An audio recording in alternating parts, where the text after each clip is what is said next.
तेलंगाना तक न्यूज़ में आप तमाम के खैर मकदम में बढ़ते हैं। खबर के जानिब बीआरएस के कायदीन पहुंचे गांधी हॉस्पिटल। बताया गया कि एमएलए हरीश राव के साथ श्रीनिवास यादव और सबिता इंदिरा रेड्डी व दीगर एमएलए और बीआरएस के कायदीन ने आज कांग्रेस हुकूमत को तनकीद का निशाना बनाया। बताया गया कि कांग्रेस की हुकूमत आने के बाद ख़वातीन महफूज नहीं है। इस सिलसिले में नेशनल वुमेन कमीशन को भी तवज्जो दिलवाने की बात की गई। हुकूमत को तनकीद का निशाना बनाते हुए इन कायदीन ने कहा कि रियासत तेलंगाना में कांग्रेस का इक़्तिदार आने के बाद बिहार के जैसा कल्चर यहाँ पर हो गया है।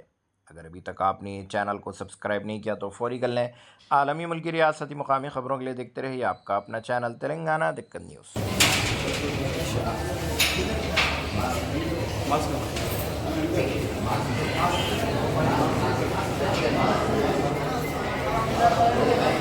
మహిళలపైన జరిగినటువంటి దాడిని కానీ అగాత్యాన్ని కానీ బీఆర్ఎస్ పార్టీ తీవ్రంగా ఖండిస్తూ ఉంది. ఈరోజు ఆ మహిళను చూస్తూ ఉంటే నిజంగా హృదయం చలిస్తూ ఉంది. జీవోత్సవంలా పడి ఉంది. నిజంగా కూడా కాన్షియస్లో లేదు. మరి ముఖం అంతా గాయాలతో, బాడీ అంతా కూడా గాయాలతో, మరి పరిస్థితి చాలా దయనీయంగా ఉంది.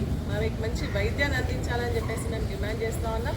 అదేవిధంగా ఒక మహిళకు ఏంటంటే ఏదైనా ఇటువంటి సంఘటనలు జరిగినప్పుడు రాష్ట్రంలో వచ్చి పరామర్శించి చేతులు దొరుకుతుంది ప్రభుత్వం తప్ప దానిపైన సీరియస్గా మళ్ళీ ఇన్వెస్టిగేట్ చేసి యాక్షన్ తీసుకోవాలన్న ఆలోచన ఈ ప్రభుత్వానికి లేదు అన్నట్టుగా కనిపిస్తూ ఉంది. ఎందుకంటే ఇప్పుడు మన సవిత గారు చెప్పినట్టుగా చాలా ఇన్సిడెంట్స్, దాదాపు 2000 ఇన్సిడెంట్స్ ఈ 9 నెలల్లో మహిళలపైన అనేక దాడులు, అత్యాచారాలు, అగాత్యాలు జరిగినా కూడా పూర్తిగా స్పందించి వదిలేస్తూ ఉన్నారు. అంటే అది కూడా బీఆర్ఎస్ పార్టీ వెళ్ళిన తర్వాత, వేరే వాళ్ళు వెళ్ళిన తర్వాత తప్పదన్నట్టుగా వెళ్ళి ఏదో పరామర్శించి వదిలేస్తా ఉన్నారే తప్ప మరి ఈ గాజుల రామారం పోలీస్ స్టేషన్ పరిధిలో ఎల్బీ నగర్ ఎల్ఎన్ బార్ దగ్గర పెట్రోల్ దొంగతనం చేస్తుందట.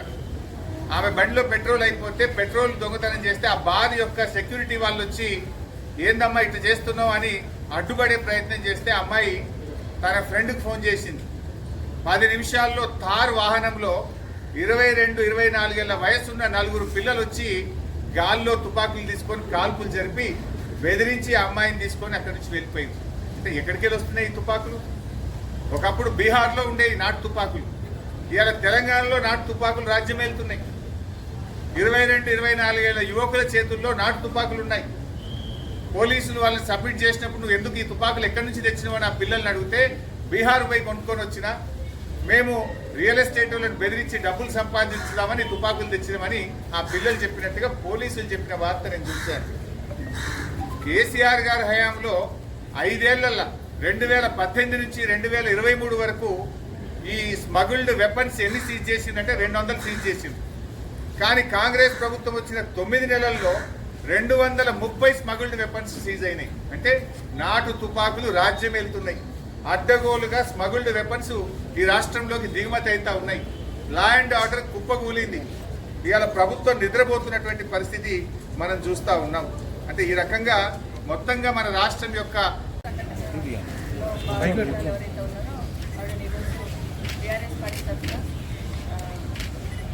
సంభాషించడం జరిగింది. ఏ సంఘటన అయితే జరిగిందో నిజంగా అందరం కూడా ఖండించాల్సిన సంఘటన. నిజంగా ఆవిడ అంతా కూడా 30-40 నిమిషాలతోని బాడీ అంతా కూడా షోల్డర్ మీద అక్కడంతా కూర్చుంటుంది. వివత్సంగా కనిపిస్తుంది. నిజంగా ఎంత ప్రతిఘటించి తనని కాపాడుతుంది అనేది అక్కడ చూసిన తర్వాత మనకు అర్థమైంది.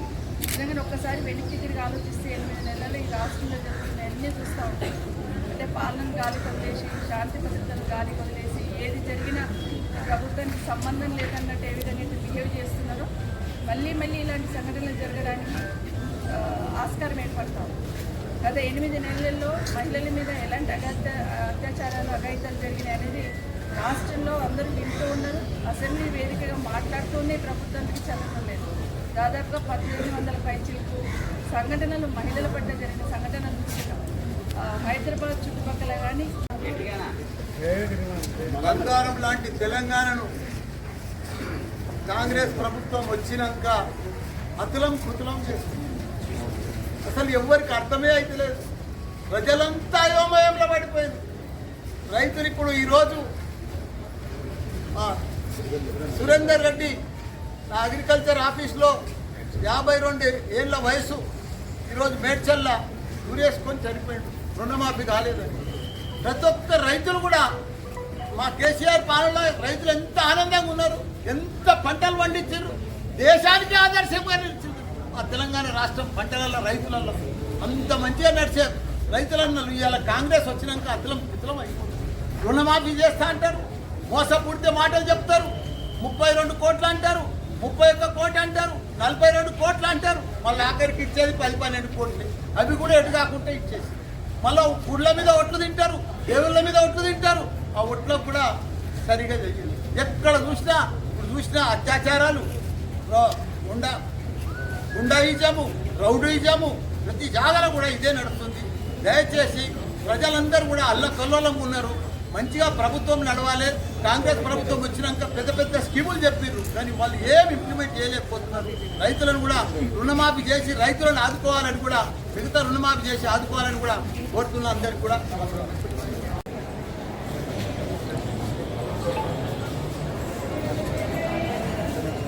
Cell phone